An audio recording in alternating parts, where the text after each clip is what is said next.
मधुबन के बाबा, मधुबन के बाबा मुरली वाले, आपका क्या कहना, आपका क्या कहना। ओम शांति। आज 28 अक्टूबर 2025 के साकार मधुर महावाक्य हैं। आज मीठे मीठे बाप दादा बोले, मीठे बच्चे, तुम्हें संगम पर सेवा करके गायन लायक बनना है और फिर भविष्य में पुरुषोत्तम बनने से तुम पूजा लायक बन जाएंगे। बाबा ने कहा, मीठे बच्चे, तुम्हें संगम पर सेवा करके गायन लायक बनना है, फिर भविष्य में पुरुषोत्तम बनने से तुम पूजा लायक बन जाएंगे।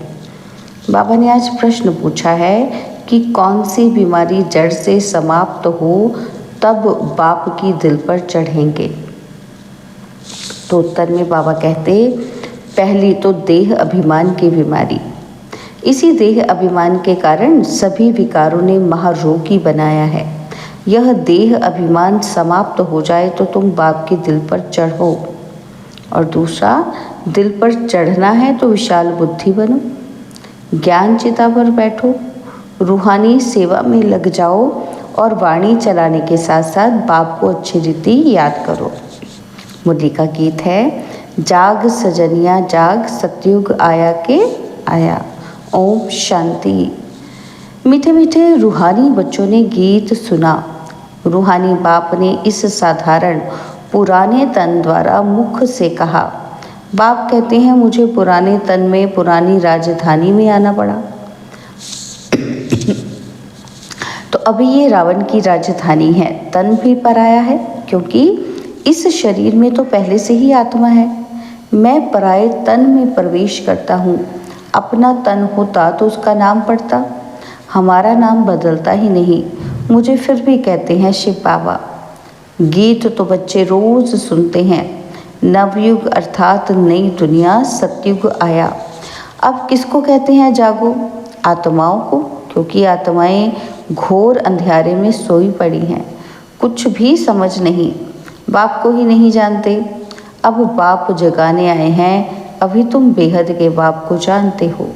उनसे बेहद का सुख मिलना है नए युग में। सत्युग को नया कहा जाता है और कलयुग को पुराना युग कहेंगे। विद्वान पंडित आदि कोई भी नहीं जानते। कोई से भी पूछो कि नया युग फिर पुराना कैसे होता, तो कोई भी बात बता नहीं सकते। कहेंगे ये तो लाखों वर्ष की बात है। अभी तुम जानते हो कि हम नए युग से फिर पुराने युग में कैसे आए हैं, अर्थात स्वर्गवासी से नरकवासी कैसे बने हैं। मनुष्य तो कुछ भी नहीं जानते। जिनकी पूजा करते हैं उनकी बायोग्राफी को भी नहीं जानते। जैसे जगदम्बा की पूजा करते हैं, अब वह कौन है जानते ही नहीं। अम्बा वास्तव में माताओं को कहा जाता है, परंतु पूजा तो एक की होनी चाहिए। शिव बाबा का भी एक ही अव्यभिचारी यादगार है, अम्बा भी एक है, परंतु जगत अम्बा को जानते नहीं हैं। यह है जगत अम्बा और लक्ष्मी है जगत की महारानी। तुमको पता है कि जगत अम्बा कौन है और जगत महारानी कौन है? यह बातें कभी कोई जान न सके। लक्ष्मी को देवी और जगत अम्बा को ब्राह्मणी कहेंगे। ब्राह्मण संगम पर ही होते हैं। इस संगम युग को कोई नहीं जानते। प्रजापिता ब्रह्मा द्वारा नई पुरुषोत्तम सृष्टि रची जाती है। पुरुषोत्तम तुमको वहाँ देखने में आएंगे। इस समय तुम ब्राह्मण गायन लायक हो, सेवा कर रहे हो, फिर तुम पूजा लायक बनेंगे। ब्रह्मा को इतनी भुजाएं देते हैं तो अम्बा को भी क्यों नहीं देंगे? उनके भी तो सब बच्चे हैं ना। माँ बाप ही प्रजापिता बनते हैं, बच्चों को प्रजापिता नहीं कहेंगे। लक्ष्मी नारायण को कभी सतयुग में जगत पिता जगत माता नहीं कहेंगे। प्रजापिता का नाम बाला है। जगत पिता और जगत माता एक ही हैं, बाकी हैं उनके बच्चे। अजमेर में प्रजापिता ब्रह्मा के मंदिर में जाएंगे तो कहेंगे बाबा, क्योंकि है ही प्रजापिता। हद के पिताएं बच्चे पैदा करते हैं तो वह हद के प्रजापिता ठहरे। यह है बेहद का। शिव बाबा तो सब आत्माओं का बेहद का बाप है। यह भी तुम बच्चों को कॉन्ट्रास्ट लिखना है। जगत अम्बा सरस्वती है एक, नाम कितने रख दिए हैं, दुर्गा, काली आदि। अम्बा और बाबा के तुम सब बच्चे हो, यह रचना है ना। तो प्रजापिता ब्रह्मा की बेटी है सरस्वती, उनको अम्बा कहते हैं। बाकी हैं बच्चे और बच्चियां, हैं सब एडॉप्टेड। इतने सब बच्चे कहाँ से आ सकते हैं? ये सब है मुख वंशावली। मुख से स्त्री को क्रिएट किया तो रचता हो गया। कहते हैं ये मेरी है, मैंने इनसे बच्चे पैदा किए हैं, ये सब है एडॉप्शन। यह फिर है ईश्वरीय मुख द्वारा रचना। आत्माएं तो हैं ही, उनको एडॉप्ट नहीं किया जाता है। बाप कहते हैं तुम आत्माएं सदैव मेरे बच्चे हो। फिर अभी में आकर प्रजापिता ब्रह्मा द्वारा बच्चों को एडॉप्ट करता हूँ। बच्चों को नहीं एडॉप्ट करते, बच्चे और बच्चियाँ को करते हैं। ये भी बड़ी सूक्ष्म समझने की बातें हैं। इन बातों को समझने से तुम ये लक्ष्मी नारायण बनते हो। कैसे बने ये हम समझा सकते हैं। क्या ऐसे कर्म किए जो ये विश्व के मालिक बने? तुम प्रदर्शनी आदि में भी पूछ सकते हो। तुमको मालूम है इन्होंने ये स्वर्ग की राजधानी कैसे ली? तुम्हारे में भी यथार्थ रीति हर कोई नहीं समझा सकते। जिनमें दैवी गुण होंगे, इस रूहानी सर्विस में लगे हुए होंगे, वह समझा सकते हैं। बाकी तो माया की बीमारी में फंसे रहते हैं। अनेक प्रकार के रोग हैं, देह अभिमान का भी रोग है। इन विकारों ने ही तुमको रोगी बनाया है। बाप कहते हैं मैं तुमको पवित्र देवता बनाता हूँ। तुम सर्वगुण संपन्न पवित्र थे, अभी पतित बन गए हो। बेहद का बाप ऐसा कहेंगे। इसमें निंदा की बात नहीं, ये समझाने की बात है। भारतवासियों को बेहद का बाप कहते हैं। मैं यहाँ भारत में आता हूँ। भारत की महिमा तो अपरम अपार है। यहाँ आकर नरक को स्वर्ग बनाते हैं, सबको शांति देते हैं। तो ऐसे बाप की भी महिमा अपरम अपार है, पारावार नहीं। जगत अम्बा और उनकी महिमा को कोई भी नहीं जानते। इनका भी कॉन्ट्रास्ट तुम बता सकते हो। यह जगत अम्बा की बायोग्राफी, यह लक्ष्मी की बायोग्राफी। वही जगत अम्बा फिर लक्ष्मी बनती है और फिर लक्ष्मी 184 जन्मों के बाद जगत अम्बा होगी। चित्र भी अलग अलग रखने चाहिए। दिखलाते हैं लक्ष्मी को कलश मिला, परंतु लक्ष्मी फिर संगम पर कहाँ से आई? वह तो सतयुग में हुई है। ये सब बातें बाप बैठ समझाते हैं। चित्र बनाने के ऊपर जो मुकर्रर है उनको विचार सागर मंथन करना चाहिए, तो फिर समझाना सहज होगा। इतनी विशाल बुद्धि चाहिए तब दिल पर चढ़े। जब बाबा को अच्छी रीति याद करेंगे, ज्ञान चिता पर बैठेंगे, तब दिल पर चढ़ेंगे। ऐसे नहीं कि जो बहुत अच्छी वाणी चलाते हैं वो दिल पर चढ़ते हैं, नहीं। बाप कहते हैं दिल पर अंत में चढ़ेंगे, नंबरवार पुरुषार्थ अनुसार, जब देह अभिमान खत्म हो जाएगा। बाप ने समझाया है ब्रह्म ज्ञानी ब्रह्म में लीन होने की मेहनत करते हैं, परंतु ऐसे कोई लीन हो नहीं सकता। बाकी मेहनत करते हैं, उत्तम पद पाते हैं। ऐसे ऐसे महात्मा बनते हैं जो उनको प्लेटिनम में वज़न करते हैं, क्योंकि ब्रह्म में लीन होने की मेहनत तो करते हैं ना, तो मेहनत का भी फल मिलता है। बाकी मुक्ति, जीवन मुक्ति नहीं मिल सकती है। तुम बच्चे जानते हो कि अब ये पुरानी दुनिया गई के गई। इतने बॉम्ब्स बनाए हैं रखने के लिए थोड़ी बनाए हैं। तुम जानते हो कि पुरानी दुनिया के विनाश के लिए ही बॉम्ब्स काम आएंगे। अनेक प्रकार के बॉम्ब्स हैं। बाप ज्ञान और योग सिखलाते हैं, फिर राज राजेश्वर डबल सिरताज देवी देवता बनेंगे। कौन सा ऊंच पद है? ब्राह्मण चोटी है ऊपर में, चोटी सबसे ऊपर है। अभी तुम बच्चों को पतित से पावन बनाने बाप आए हैं, फिर तुम भी पतित पावन बनते हो। ये नशा है। हम सबको पावन बनाए, राजेश राजेश्वरी बना रहे हैं। बाबा कहते हैं नशा हो तो खुशी में रहो। अपनी दिल से पूछो कि हम कितनों को आप समान बनाते हैं। प्रजापिता ब्रह्मा और जगत अम्बा दोनों एक जैसे हैं। ब्राह्मणों की रचना रचते हैं, शूद्र से ब्राह्मण बनने की युक्ति बाप ही बताते हैं। ये कोई शास्त्रों में नहीं है, यह है भी गीता का युग। महाभारत लड़ाई भी बरोबर हुई थी। राजयोग एक को सिखाया गया होगा क्या? मनुष्य की बुद्धि में फिर अर्जुन और कृष्ण ही हैं। यहाँ तो ढेर पढ़ते हैं। बैठे भी देखो कैसे साधारण हो। छोटे बच्चे अल्फ़बे पढ़ते हैं ना, तुम बैठे हो तुमको भी अल्फ़बे पढ़ा रहे हैं। अल्फ और बे ये है वर्षा। बाप कहते हैं मुझे याद करो तो तुम विश्व के मालिक बनेंगे। कोई भी आसुरी काम नहीं करना है, दैवी गुण धारण करने हैं। देखना है कि हमारे में कोई अवगुण तो नहीं है। मैं निर्गुण, हारे में कोई गुण नहीं। अभी निर्गुण आश्रम भी है परंतु अर्थ कुछ भी नहीं। निर्गुण अर्थात मेरे में कोई गुण नहीं। अब गुणवान बनाना तो बाप का ही काम है। बाप के टाइटल की टोपी फिर अपने ऊपर रख दी है। बाप कितनी बातें समझाते हैं, डायरेक्शन भी देते हैं। जगत अम्बा और लक्ष्मी का कॉन्ट्रास्ट बनाओ। ब्रह्मा सरस्वती संगम के, लक्ष्मी नारायण है सत्यु के। यह चित्र है समझाने के लिए। सरस्वती ब्रह्मा की बेटी है, पढ़ते हैं मनुष्य से देवता बनने के लिए।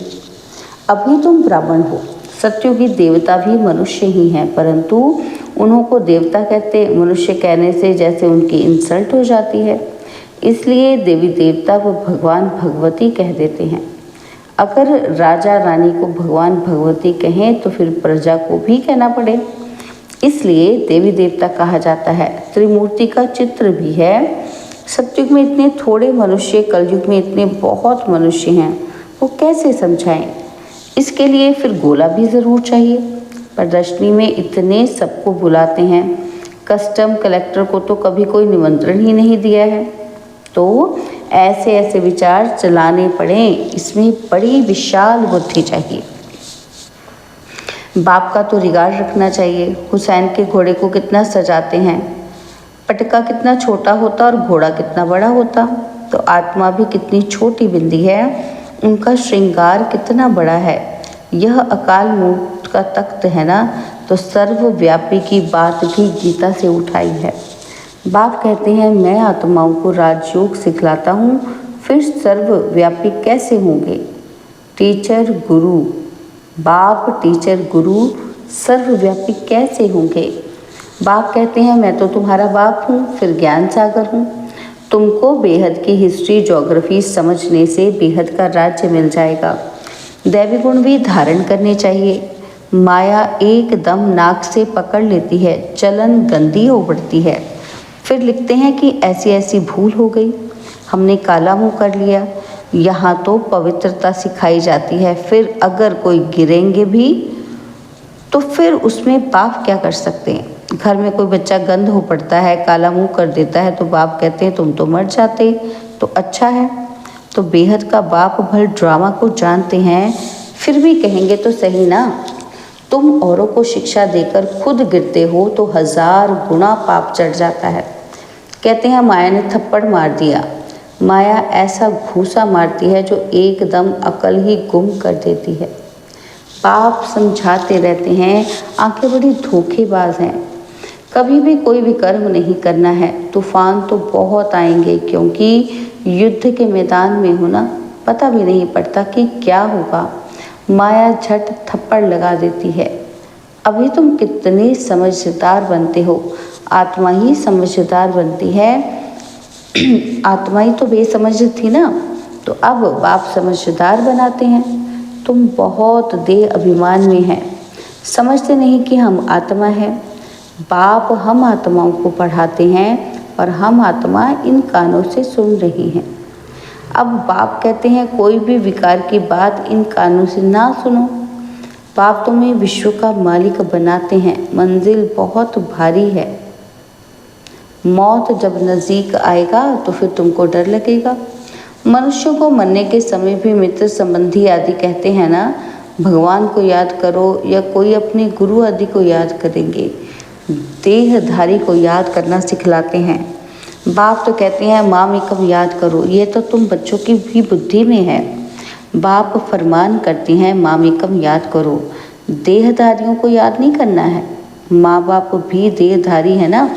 मैं तो विचित्र हूँ, विदेही हूँ, इसमें बैठ तुमको ज्ञान देता हूँ। तुम अभी ज्ञान और योग सीखते हो। तुम कहते हो ज्ञान सागर बाप द्वारा हम ज्ञान सीख रहे हैं राज राजेश्वरी बनने के लिए। ज्ञान सागर ज्ञान भी सिखलाते हैं, राजयोग भी सिखलाते हैं। अच्छा, मीठे मीठे सिखलाते बच्चों प्रति माता पिता बाप दादा का याद प्यार और गुड मॉर्निंग। रूहानी बाप की रूहानी बच्चों को नमस्ते। हम रूहानी बच्चों की रूहानी बाप दादाजी को दिलवा जान सिकवा प्रेम से नमस्ते। ओम शांति। प्यारे बाबा, मीठे बाबा, मेरे बाबा, शुक्रिया बाबा, शुक्रिया बाबा, शुक्रिया। धारणा के लिए मुख्य सार है, पहला पॉइंट है समझदार बन, माया के तूफानों से कभी हार नहीं खाना है। आंखें धोखा देती हैं, इसलिए अपनी संभाल करनी है। कोई भी विकारी बातें इन कानों से नहीं सुननी है।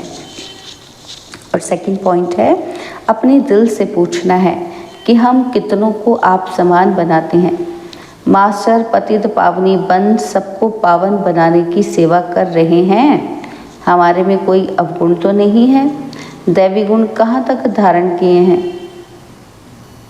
बाबा ने आज हमें वरदान दिया, हर संकल्प व कर्म को श्रेष्ठ और सफल बनाने वाले ज्ञान स्वरूप समझदार भव। हर संकल्प व कर्म को श्रेष्ठ और सफल बनाने वाले ज्ञान स्वरूप समझदार भव।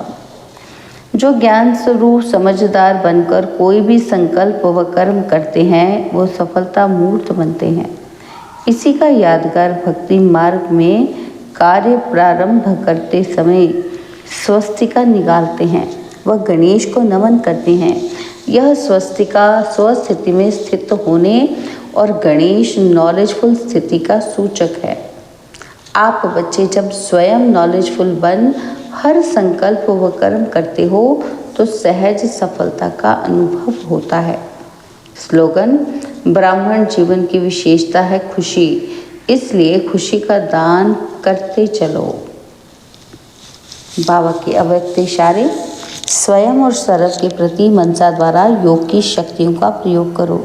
तो बाबा ने समझाया कि जैसे कोई भी साइंस के साधन को यूज़ करेंगे तो पहले चेक करेंगे। क्या चेक करेंगे कि लाइट है या नहीं है।